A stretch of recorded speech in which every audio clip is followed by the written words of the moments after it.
Raider Nation, what's going on? Coming up here on today's show, we're going to be looking at the top 10 running backs I want the Raiders to select in the 2024 NFL Draft. Leading up to the draft, I've decided that I want to make a bunch of videos around who are the top 10 players that I want the silver and black to target at certain positions. I've made a linebacker video. I've made a cornerback video. So I said, you know what? Let's get into the running backs right now. If you want more videos around the silver and black in terms of what AP Telesco could potentially do in the 2024 NFL Draft, I want you to hit that subscribe button right now. Also, make sure you turn on those notifications. That way, anytime I drop a video, you guys are staying up to date. But I'm going to be making top 10 targets at each position leading up to the big day. And if you're like, Mitch, I want to hang out with Jeremy and y'all for the NFL Draft. Luckily for you, we will be live, and we're going to be getting rowdy, and I don't want you to miss it. So these running back rankings are based on overall skill set, the fit with the Raiders, and where I think that they could be potentially drafted. So I'll tell you this right now. Jonathan Brooks, the running back that I think is the best running back in this year's draft, not in my top 10. The reason why he's not in my top 10 is because, not that I don't think he's great, I just said that he's my best running back. I'm saying I don't want the Raiders to take a running back at pick 44. And because of that, he's not in my top 10 running backs to target this upcoming season. As it stands right now, here are the backs that the silver and black have on their roster. You got Samir White, Alexander Madison, Amir Abdullah, Britton Brown, McAllister. There's also Sincere McCormick that you can add into this mix. So they got 6 backs, but realistically, Zamir and Alexander are the only ones that really have confidence in to be able to handle the rock. I do like Sincere. Amir is more of just a pass-catching back. So coming in here at number 10, I'm going to go with Braelon Allen, the running back out of Wisconsin. And this is a hard, physical runner. Like, I will admit, it wouldn't surprise me if AP really likes this guy because of how physical of a runner he is and the fact that they went out and they signed Alexander Madison, because Allen, out of all these guys that I'm talking about, is one of the best that can protect the quarterback position. He's going to be a good short yardage back. He's slow to accelerate after making a cut, which is probably my biggest red flag on him. Below average burst overall, and I know Wisconsin has done a good job at being able to develop running backs, but the way that I look at Braelon Allen from his overall skill set and overall build, like, I don't want to throw out the name Latavius Murray because Murray was much better of an athlete, but think of Allen as more of an upright runner as a slower Latavius Murray. Last season with the Badgers, 181 carries, 984 yards, 12 total touchdowns.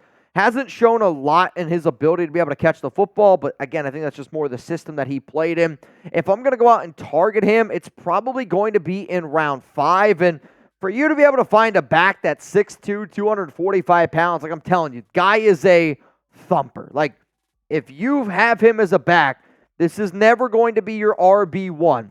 This is more of a, I'm looking for a little bit of thunder and lightning, and Allen's going to be that thunder. Let's go to number 9 here on my list. It is Bucky Irving, the Oregon running back. And like, if you wanted to go thunder and lightning for cheap, Bucky and Braelon probably wouldn't be the worst idea. This guy's got elite speed. And if you're going to be a running back at Oregon, and if you're going to have a picture like that crossing a finish line, you already know, like, this guy is a track runner. Like, dude has got unbelievable acceleration, solid vision, which you love to see. He is capable of running routes from the backfield and in the slot if you want to be able to line him up. Only 1 fumble over 486 carries. My problem with Bucky is not so much on him, but I don't know where he's going to go. Like, there's some scouts that, based on conversations that we've had here at Chat Sports, think that he can go in the top 3 rounds. I'm not taking Bucky Irving in the top 3 rounds. He's 5'10", 195 pounds, has had solid seasons these past few years with the Oregon Ducks. A lot of total touchdowns. You're averaging over 6 yards per carry. All of those things are very impressive. But I will say I'm always hesitant on Oregon running backs because usually that offense is so spread and there's so much speed, there's so much talent on the offensive side of the football that not so much concentration goes on to Bucky. But if you want to be able to draft him in round 4, that's why I have him here at number 9. Good running back. There's just a lot of other running backs that I like more in the 4th round. So this is going to be the pinned comment here on today's show. Which round should the Raiders target a running back in this year's draft? 1 through 7. Let me know down below. Coming up after this YouTube ad break, I'm going to give you my answer. I'm looking for a running back in round 4 and in round 5. I think that there's a lot of good backs in this year's class. I'm also a believer that you don't have to spend a lot at the running back position when you have Zamir White, when you have Madison Alexander Madison. So on top of all those things, and the running backs that I have ranked really, really high, I just like better in those 4 to 5 rounds. Let's go to number 8 here, Audric Estime. And interesting back from Notre Dame because some of the tape that I watched in him I like a lot. Some of the tape I watched in him kind of reminds me of Rashad Penny, and Penny was a back that I did not love when he was coming out of San Diego State. I do love his patience. Like, he's somebody that's not afraid to sit behind a good offensive line, bounce around, kind of like what Le'Veon Bell used to do, and then as soon as he sees that hole, he's going to accelerate and go forward. Really good balance, which is an important quality to have in a running back. He needs to work on his pass protection. It's not good. I like his agile feet, and he's able to kind of like hop. Like, remember when Le'Veon Bell used to run? He would like wait behind the line of scrimmage, hop around, and then see the hole, and he would go for it. This past season with the Irish, averaged 6.4 yards per carry, 18 total touchdowns, had a heavy workload from top to bottom. But like, I think he's a good back. I am worried about how much of an upright runner he is, and maybe Telesco likes him. Maybe he doesn't. Maybe he's a good fit with Cadillac Williams, the Raiders' new running back coach. But there are some people, again, that value him a lot higher than what I value him. And because of where you're probably going to have to take him for the Raiders, like in the 4th round, there's just other backs that I like more in the 4th round, which is why I have him ranked where I currently do. Let's go to the next one coming up here on today's show, which shout out to everybody that's always tuning into the Raiders Report. Appreciate each and every one of y'all. This next name is a very popular name, and I'm probably going to get some hate on it for having him so low, but I'm going with Blake Corum here at number 7. And the reason why that I got Corum at 7 is because you're going to have to take him in the top 3 rounds. And just kind of like I always say with J.J. McCarthy, I just think the Michigan Wolverines offensive line was the reason why they won games. Like, yeah, McCarthy was a good quarterback. Yes, Blake Corum was a good running back. But that offensive line was the reason why that team won games. He's a compact runner, average size. He's got probably the best balance in this year's class. I also think he's got that rare talent of being able to, like, all right, you're only going to get 2 yards here. Somehow he squeaks through and gets 5. How does that translate to the next level? Currently, like, when I watch him get after the first 5 yards, he's very average after that. Like, he's not going to break a long run. He's not going to have many 20-yard plus runs. But if you're looking for 3, 4, 5 yards per carry, I do think Blake Corum is a name to keep in mind. The running back that continues to just pop in my mind when I watch the tape on him is Devonta Freeman. If you remember him from his days with the Atlanta Falcons, pretty small back, but small, compact, strong runner. Like, I want to see how he translates because some people look at his numbers, 27 touchdowns. I want to say that only 3 of his touchdowns this past season came outside of the 5-yard line. It is a lot, and I mean a lot of goal line back type of moves. But he's a national champion, came back another season to win that title. Obviously, he's got a great pedigree. They trust him a lot at the goal line. But, like, remember when Josh Jacobs was the running back behind Damian Harris? I'm worried that Blake Corum is Damian Harris and Donovan Edwards is Josh Jacobs. Good college running back. How does that translate, though, to the NFL? I got my top 6 running backs coming up here in just a second, but today's show is sponsored by GameTime. Last-minute tickets, lowest price, guaranteed. Prices drop as the event gets closer, and I think for people that live a busy lifestyle, this is the perfect app if you do want to try to go figure out a way to get some tickets. So GameTime is the fast and easy way to buy tickets for all sports, music, comedy, and theater events near you. Buying tickets to your favorite event, it shouldn't be stressful, and I want you to be able to snag the tickets without the stress with GameTime. So download the GameTime app, create an account, use code CHATSPORTS for $20 off your first purchase. With killer last-minute deals, all-in prices, views from your seat, and their best price guaranteed, GameTime takes the guesswork out of buying tickets. Terms apply. Again, create an account, use code CHATSPORTS, which is CHATSPORTS for $20 off. Download GameTime today. Last-minute tickets, lowest price guaranteed. They also have like different cities that you can search in, like for the bar. Like if you know that, hey, I'm going to be in Los Angeles next weekend. You can look in Los Angeles. You can look at the tickets. You look at the popular events. You can look at comedy events. You can look at events under $50. They also have the all-in prices. GameTime is a game changer. Try it out. Links available to y'all down in the comments and in the description of today's show. Let's go to do number 6 here, and I have really struggled with this guy's last name, Guerendo, Isaac from Louisville. He's a track runner, okay? And out of all the running back prospects that I continue to go back and forth on, it's probably Guerendo here. And he probably had the best combine out of any running back out of all. Like, I'm not kidding you. Probably had the best combine. But this guy is built to be a combine athlete. Like, he's legit a track sprinter. He was one of the best track runners in the United States in high school. Can catch the football, and he's willing to pass block. So the reason why I have him at 6 here is based on fit. Like, Zamir White and Alexander Madison aren't guys that I have a lot of confidence in catching the football.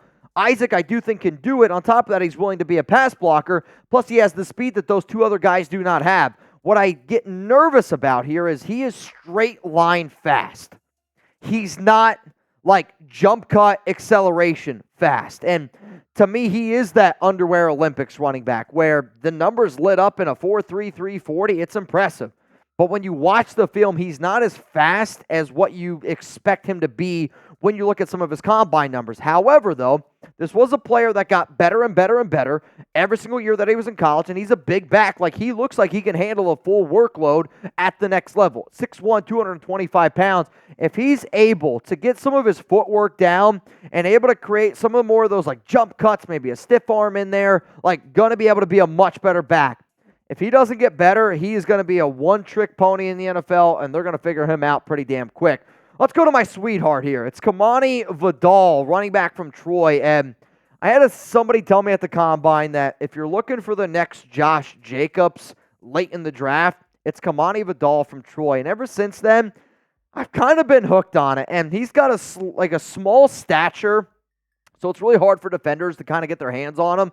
And he's got maybe one of the best stiff arms in this class, which Jacobs also, very, very good stiff arm. Muscular frame, truckload of touches over the last 2 seasons, which does make me nervous.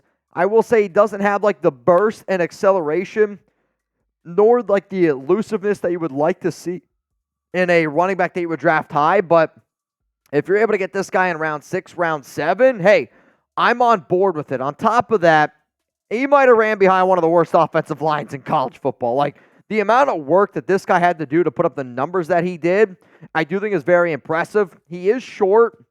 He's listed at 5'8", 215 pounds, which is accurate. And again, like, that's kind of like that short level type of player. But there was a part of me where, you know, people were saying Josh Jacobs, and I think that's the more like recent name. Vidal, to me, looks like a lesser version of Maurice Jones-Drew, where very powerful runner.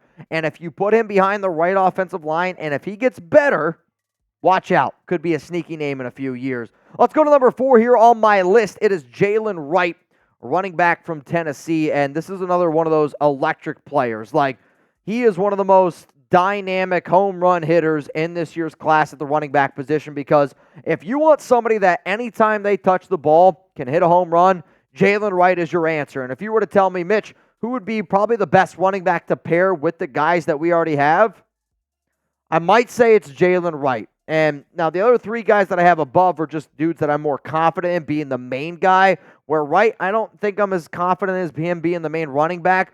Can also use him in the pass-catching role. He's a very upright runner, which that does scare the hell out of me. Doesn't always find the best running lane either. Like, to me, he's still trying to figure it out. He's still trying to figure out the running back position, but he's just such good of an athlete that he was able to get away with it. And if you're able to get away with it at the SEC, I do have some confidence that you're going to be able to get away with it at the NFL level. Like, dude's got good numbers, right? Like, 7.4 yards per carry is not an accident.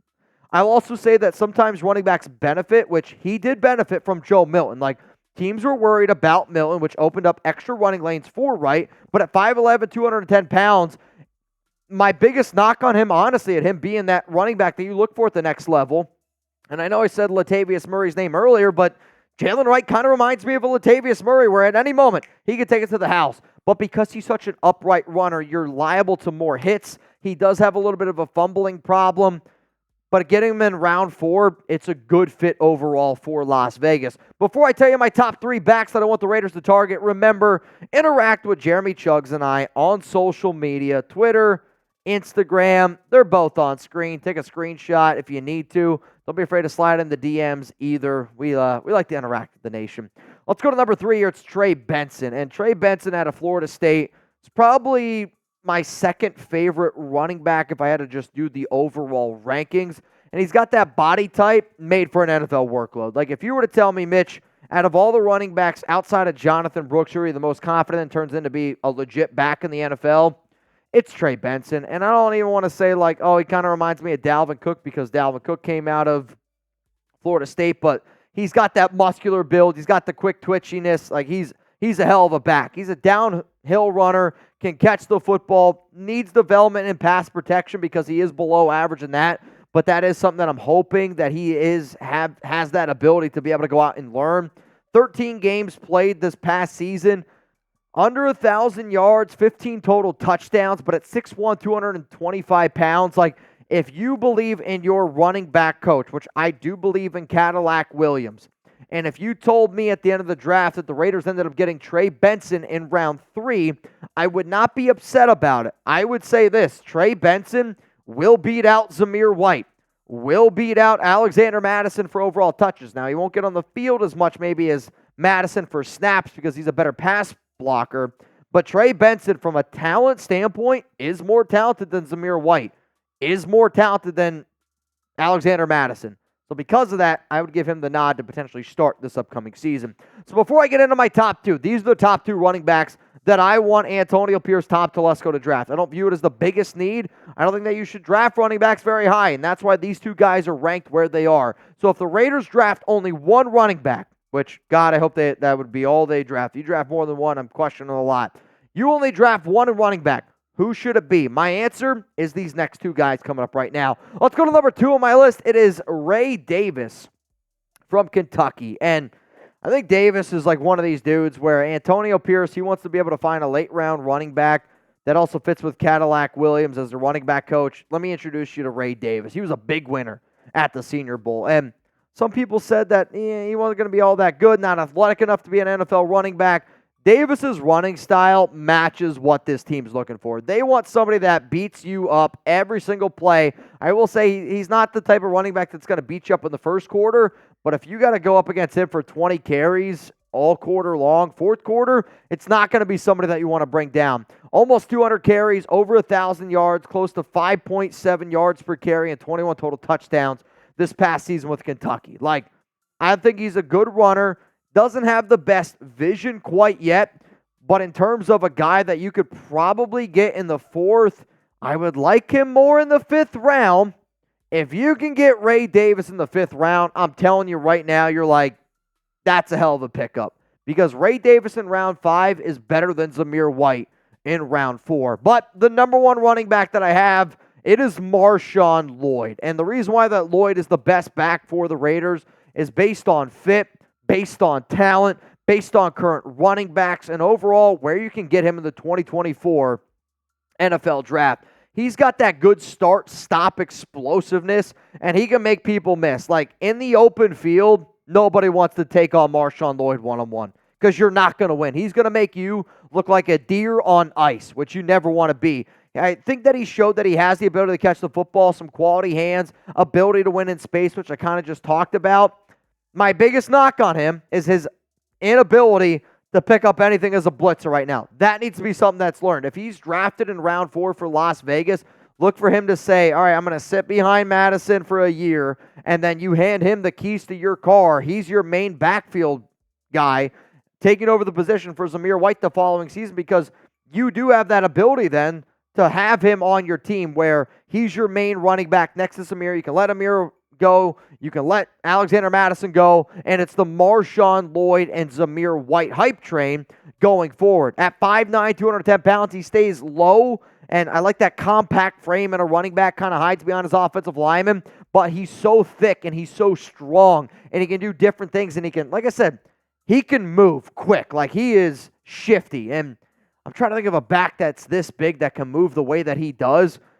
But it's that start-stop ability which makes me really excited about Marshawn Lloyd, which is why he's the number 1 running back the Raiders should target. So let's go through these names one more time here. And again, if you want to take a screenshot, tag me on IG, tag me at Twitter, At Mitchell Renz 365. Don't be afraid to share me, some of your thoughts. And remember, I love Jonathan Brooks. He's my number one running back. However, I don't think that the Raiders should draft a back at pick 44 for that reason. He did not make the list. To stay up to date on all things going on around the Raiders, hit that subscribe button, turn on those notifications, and if you are subscribed, take that link that you see below, send it to some Raider fans. Let's help get this channel to 168,000 subscribers.